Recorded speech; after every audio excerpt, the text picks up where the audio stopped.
The morning air felt no different, yet something inside me knew. Today was the day. After 15 years of unwavering loyalty, relentless effort, and sacrificing my personal life for the company, I was about to be discarded like an old worn-out tool. I sat in my office staring at the mahogany desk that had witnessed countless late nights, impossible deadlines, and quiet victories.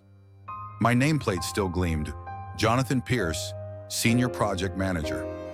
But I knew it wouldn't be there for long. I had seen the signs, the hushed whispers, the closed-door meetings, the sudden coldness in my boss's eyes. They thought I was clueless, that I had no idea what was coming. 15 years. 15 years of building their empire brick by brick, of missing anniversaries, birthdays, and moments I could never get back. I should have seen this coming long ago, but I was too blinded by my own loyalty. I exhaled, gripping the resignation letter in my hand. Not the one they were expecting. No, this was different.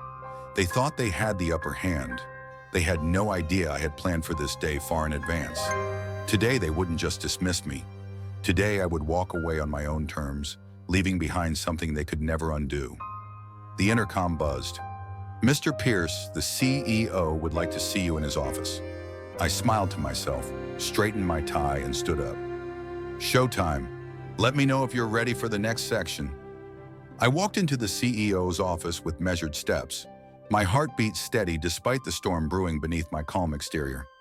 Mr. Lancaster, the man I had served diligently for 15 years, sat behind his grand oak desk, his expression unreadable. Beside him was Ryan Carter, the man they had chosen to replace me, a younger, sleeker version of what they thought leadership should look like. "Jonathan, please have a seat," Lancaster said, gesturing to the chair in front of him. His voice was smooth, but I caught the slight hesitation. I sat down, folding my hands in my lap. "I assume this isn't a meeting about my promotion?" Lancaster cleared his throat.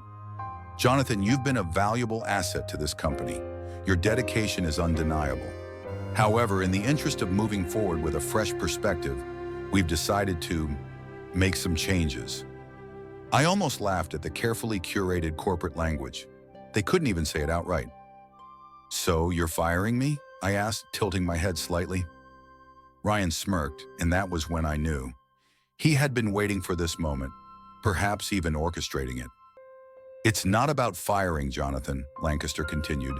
"It's about making strategic decisions for the company's future. You'll receive a generous severance package, of course. We appreciate everything you've done." 15 years of my life reduced to a severance package. I nodded slowly, pretending to consider their words. "Thank you for the offer," I said, my voice steady. "But I won't be needing your severance package. I'm leaving on my own terms." That wiped the smirk off Ryan's face. Even Lancaster's eyebrows twitched. They had expected me to beg, to protest. They had no idea I had seen this coming months ago and had been preparing for it meticulously. I reached into my briefcase and pulled out a small stack of documents. I slid them across the desk. "This," I said, tapping the papers, "is what I'm walking away with." Lancaster picked them up, his face slowly losing color as he scanned the contents. Ryan leaned over to take a look, his jaw tightening. "What? What is this?" Lancaster finally asked, his voice strained. I leaned back, enjoying the shift in power. "That, Mr. Lancaster, is a record of every shady deal, every unethical decision, and every financial discrepancy the board conveniently ignored over the past decade. And guess who has access to all of it?" Their silence was deafening. "You thought I was just a loyal employee, didn't you?" I continued, my voice laced with quiet amusement. "But loyalty doesn't mean blindness. I watched, I learned, and I documented. Every time you pushed me aside, every time you made me clean up your mess, I took notes, and now I decide what happens next." Lancaster's face was pale, and Ryan's smugness had completely vanished. "You wouldn't," Ryan muttered. I smiled. "Wouldn't I?" The room was thick with tension, the balance of power shifting in an instant. They thought they were in control, but I had been waiting for this moment for far too long, and I wasn't going to let it slip away. Lancaster's hands trembled as he set the documents down. He tried to mask it with a deep breath, but I saw the fear creeping into his eyes. Ryan, on the other hand, looked ready to pounce. "You think you can blackmail us?" Ryan spat, his arrogance quickly turning into panic. "This is nothing but a bluff," I chuckled, shaking my head.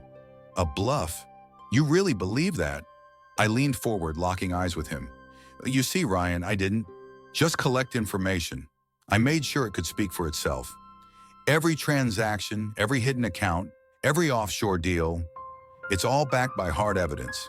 And the best part, it's already in motion." Lancaster's face drained of color. "What do you mean, in motion?" I glanced at my watch. "Well, let's see. By now, my legal team has already sent a preliminary inquiry to the Financial Regulatory Board. A few journalists, ones with a particular taste for corporate scandals, have been given exclusive access to these files. And just in case you're thinking about a cover-up, a little insurance package has been distributed to multiple trusted sources, set to go public should anything unfortunate happen to me." The room was eerily silent. Lancaster swallowed hard, his confidence crumbling. Ryan, however, wasn't done pretending he had the upper hand. "You think you'll walk away from this clean?" he scoffed. "You were part of this company. If we go down, you go down too." I smirked. "That's where you're wrong, Ryan. I covered my tracks long before you even knew I existed." I leaned back, exuding a calmness that only unsettled them further. "You see, while you were busy climbing the ladder, stepping on people like me, I was making sure I'd never be buried under the weight of your corruption. Every decision you signed off on, every order you executed without question, it's all traceable to you." Ryan's face twisted in fury. "You? Enough!" Lancaster's voice was hoarse, but his authority still lingered. He turned to me, eyes filled with something that resembled reluctant respect. "What do you want, Jonathan?" I let the moment hang in the air, savoring the desperation in his voice. "Simple," I said. "I want an official resignation from Ryan. Today, I want my departure announced as a mutual decision, with an impeccable recommendation from you. And most importantly," I paused, my smirk widening, "I want you to step down as CEO." Ryan shot up from his chair. "This is insanity." Lancaster, however, remained quiet. His mind was racing, calculating, searching for a way out. But there wasn't one. He knew it.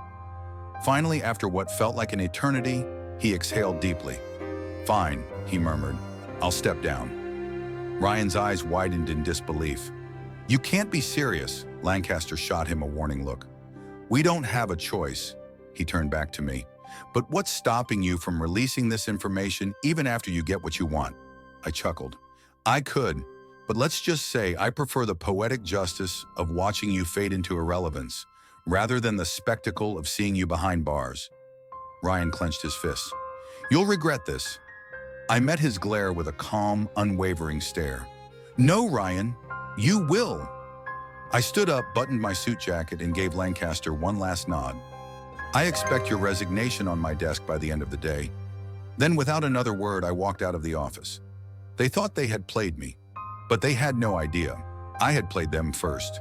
The moment I stepped out of that office, a strange calmness settled over me. 15 years of dedication, of late nights, of sacrificing personal moments for the sake of this company, gone in an instant. But I wasn't bitter.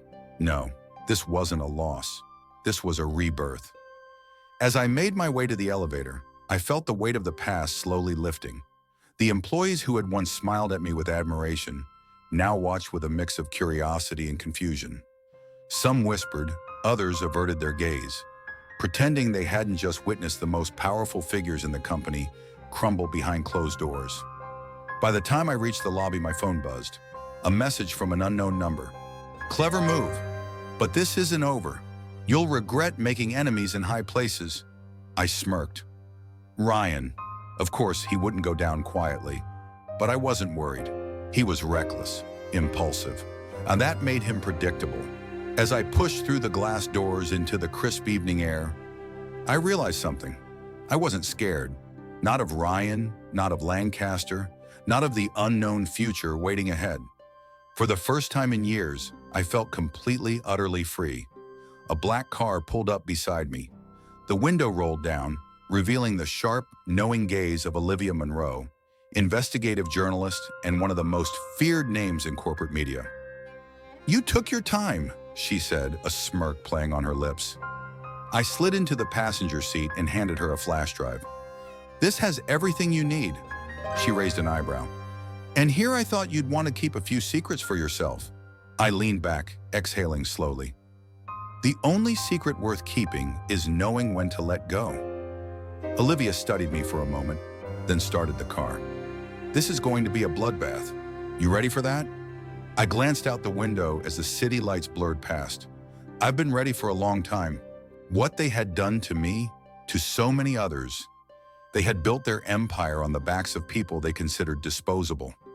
Now that empire was crumbling, and I was the one holding the match. A notification popped up on my phone.